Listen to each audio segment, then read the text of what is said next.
Kabupaten Pandeglang dari baik segi formal sama informal dalam faktor politik. Oke, di Kabupaten Pandeglang. Oke, dalam era otonomi daerah ini, proses politik di Kabupaten Pandeglang itu tidak hanya ditentukan oleh faktor formal serta seperti bupati, DPRD dan lain-lain, tapi juga dipengaruhi oleh kuota faktor informal, mulai dari tokoh agama, tokoh masyarakat, keluarga politik, lembaga diskusi kemasyarakatan, dan kelompok bisnis lokal. Selanjutnya akan dijelaskan oleh rekan saya. Oke, di sini saya akan menjelaskan tentang aktor formal dalam politik dan aktor informal dalam politik. Nah, yang pertama aktor formal dalam politik yaitu aktor formal politik di Kabupaten Pandeglang mencakup 3 bagian. Yang pertama, pemerintah daerah terutama bupati dan wakil bupati yang memimpin eksekutif lokal serta perangkat daerah seperti dinas dan badan perencanaan.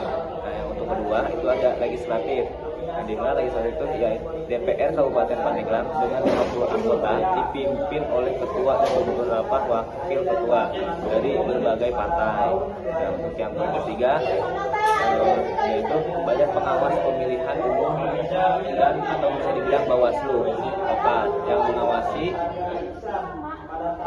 aktor informal, terutama tokoh agama ulama, pesantren dan elit lokal memiliki pengaruh signifikan karena kultur Pandeglang yang religius dan sangat menghormati kepemimpinan moral. Nah, untuk para tokoh ini sering mengaruhi arah kebijakan melalui dukungan politik, mobilisasi massa dan legitimasi sosial. Selain itu, kelompok bisnis ikut menentukan kebijakan terutama di sektor investasi dan pembangunan bisnis melalui kemitraan atau tekanan ekonomi.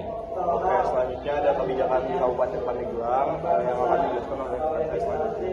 Nah, beberapa kebijakan yang cenderung dipengaruhi oleh kedua aktor informal dan formal tadi itu antara lain adalah program keagamaan dan sosial yang dimana banyak diarahkan oleh tokoh agama dan ormas. Lalu yang kedua ada pembangunan infrastruktur desa yang dipengaruhi oleh pemimpin DPRD dan elit lokal. Yang ketiga ada penataan kawasan wisata dan investasi.